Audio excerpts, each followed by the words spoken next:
आप सुन रहे हैं जीवन को पलटाने वाली एक अद्भुत जीवन कहानी।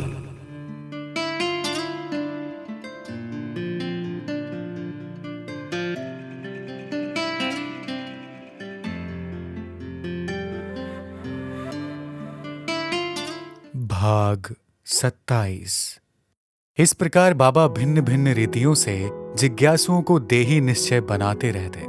वे उनसे पूछते, अच्छा ये तो बताओ, आप विजिटर हो या वारिस हो? देखो, विजिटर वे होते हैं जो यहाँ बाबा को केवल देखने के लिए आते हैं, और वारिस वे कहलाते हैं जो बाबा के बच्चे बन जाते हैं। जिज्ञासु कहते, बाबा हम तो आपके बन चुके हैं, हम तो वारिस हैं। हमने ज्ञान द्वारा शिव बाबा को पहचान लिया है, और अब सुख शांति का खजाना जो कि हमारा ईश्वरीय जन्म सिद्ध अधिकार है, वह हम उनसे लेकर ही छोड़ेंगे। प्रातः क्लास में मुरली सुनने के बाद बाबा इस प्रकार बच्चों को चैम्बर में अनौपचारिक रीति से ज्ञान की वार्ता से बहलाते रहते। वे उन्हें बहुत ही प्यार से अपने हाथों से प्रसाद भी खिलाते, जिसे कि वे टोली कहते थे।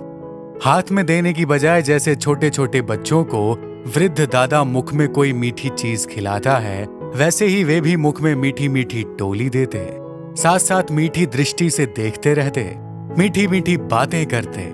वे कभी माथा चूम कर कहते, ये बच्चा अच्छा है, ये अच्छी तरह धारणा करके बहुतों का कल्याण करेगा। ये मीठा बच्चा है, ये बहुतों को सुख देगा। इस प्रकार वे माया पर विजय प्राप्त करने का बल भर देते। बूढ़ी माताओं तथा वृद्ध पुरुषों को देखकर वे कहते, ये मेरे हम शरीक हैं, ये अनुभवी हैं, ये किसी को ज्ञान सुनाएंगे तो इन्हें शोभेगा, क्योंकि ये बुजुर्ग हैं, ये घर को सच्चा सच्चा आश्रम बना सकते हैं।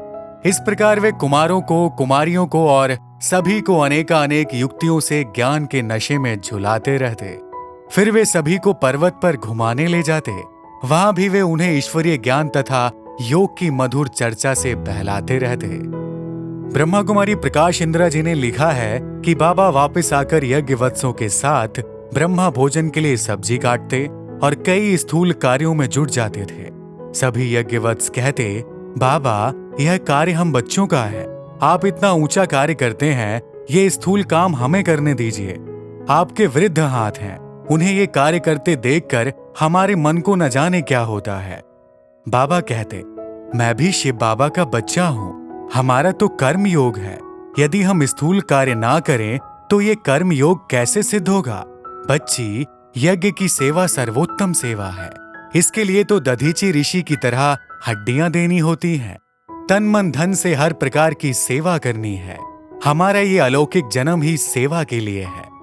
स्वयं शिव बाबा कहते हैं कि मैं आत्माओं की सेवा पर उपस्थित हुआ हूँ, तो हम बच्चों को भी तो सेवाधारी बनना है ना।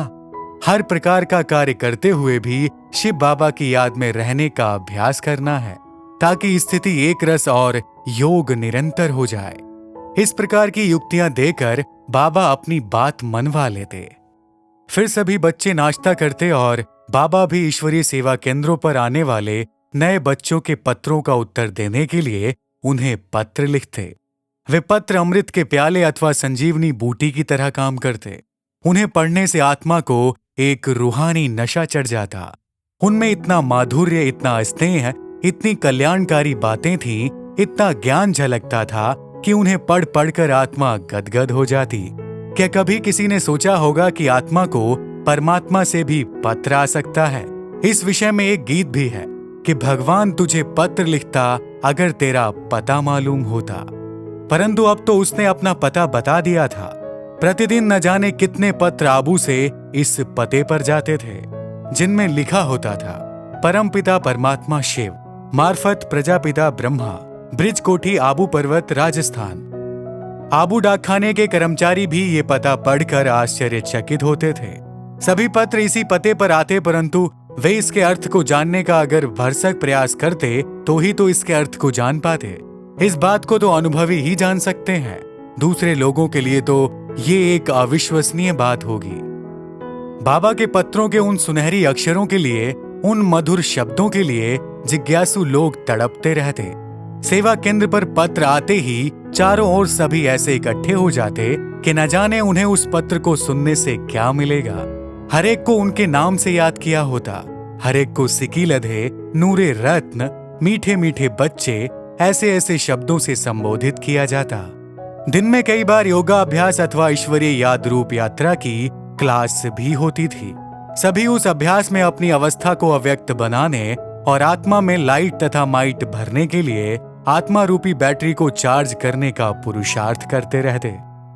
ब्रह्मा कुमारी पुष्प शांता जी ने लिखा है कि रात्रि क्लास में बाबा और मम्मा जब सभी के सामने आकर बैठते तो वो दृश्य देखने में बनता था।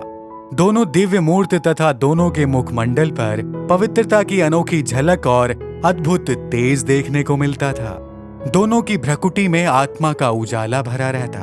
दोनों मधुर मुस्कान से स्नेह भरे नैनों से निहारते रहते। वाह, पृथ्वी पर ये अजीब कौतुक हो रहा था और करोड़ों मनुष्यों को इसका पता तक न था। ठीक ही तो कहा गया है कि जब परमपिता परमात्मा ने सृष्टि में आकर सौभाग्य बांटा तो बहुत से लोग वहां देर से पहुंचे और बहुत से तो पहुंचे ही नहीं बल्कि अज्ञान निद्रा में सोए हुए रहे। धन्य है वे आंखें जिन्होंने सभी आत्माओं के प्रजापिता ब्रह्मा और सरस्वती जगदम्बा को अपने सामने बैठे हुए देखा और ज्ञान चक्षु से ब्रह्मा बाबा में पधारे हुए शिव बाबा को भी देखा। धन्य है वे कान जिन्होंने उनके मुखारविंद से आत्मा को अलौकित, आनंदित और निर्मल करने वाले उन मधुर महावाक्यों को सुना। धन्य है वे मानव शरीरधारी जिन्होंने उन माता पिता की अलौकिक धर्म गोद का दिव्य सुख लूटा। धन्य है वे जिन्होंने उनके पवित्र हाथों से टोली पाई। ऐसा लगता था कि क्या ये दृश्य सदा नहीं रह सकता। वे दोनों दिव्य मूर्तियां जब क्लास में आती तो उनके सामने आने का ढंग, बैठने की रीति, उनकी प्रीति, उनके निहारने की विधि न्यारी होती। पहले मम्मा क्लास में आकर कहती, सभी ठीक बैठे हो। ठीक का मतलब है कि मनसा वाचा कर्मणा तीनों प्रकार से ठीक हो। किसी प्रकार के कोई संकल्प विकल्प परेशान तो नहीं करते। देखना, इतने ऊंचे बाप के पास आकर किसी प्रकार के संकल्पों में पड़कर स्वयं घाटे में न चले जाना। ये जीवन बड़ा अनमोल है। व्यर्थ संकल्पों में समय न गवा देना। अच्छा, कोई स्थूल सूक्ष्म सैल्वेशन यानी कोई चीज की जरूरत हो तो जरूर बताना। अपने बाप के घर में बैठे हो, किसी भी प्रकार की लज्जा न करना। ये पूछ लेने के बाद मम्मा कहती, अच्छा, सारे दिन में कोई भूल चूक तो नहीं की है? कोई ऐसा काम तो नहीं किया जो मन को खाता हो? अगर किया है तो बताओ। बताकर मन को हल्का कर दो। उस पर समझाया जाएगा तो आगे के लिए मन की ये बीमारी ठीक हो जाएगी। वरना यदि अंदर ही अंदर बीमारी खाएगी तो बीमारी बढ़ जाएगी और एक दिन घातक सिद्ध होगी। फिर बाप दादा आते, सभी की दृष्टि उस ओर जाती। उनका बैठना उठना सभी को बहुत ही मधुर और अलौकिक लगता। क्लास में खुशी की लहर के साथ साथ सन्नाटा छा जाता।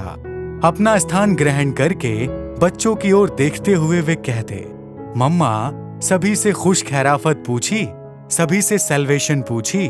फिर बच्चों से कहते, देखो बच्चे, बाप दादा के घर में आए हो सुख पाने के लिए, लज्जा न करना। ये शिव बाबा का सारा भंडारा आप बच्चों का ही तो है। जिसके खान पान की जैसी आदत हो, तबीयत को जैसे अनुकूल पड़ता हो, वैसे बनवा सकते हो। ये शरीर बहुत ही अनमोल है, क्योंकि इसके द्वारा शिव बाबा को याद करके जन्म जन्मांतर के विकर्म दग्ध करने हैं।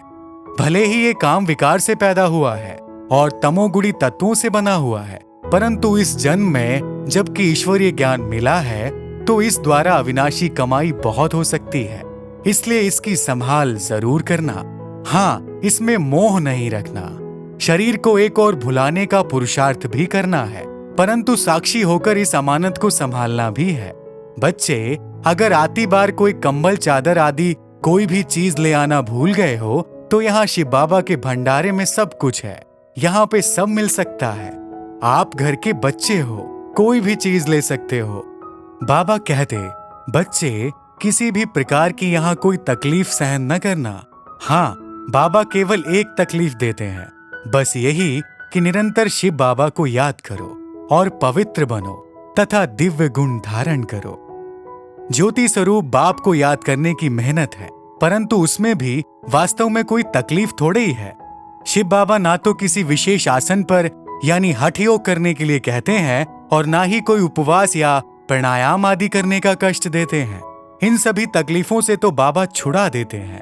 बस इतना फरमाते हैं कि बुद्धि द्वारा मुझे याद करो तो तुम्हारे जन्म जन्मांतर के विकर्म दग्ध हो जाएंगे, खुशी का पारा चढ़ेगा और देह का भान मिट जाएगा और फिर आप पवित्र होकर वापस मेरे पास परमधाम आ जाएंगे। साथियों, इसके आगे क्या हुआ ये अगले भाग में सुनिए। धन्यवाद।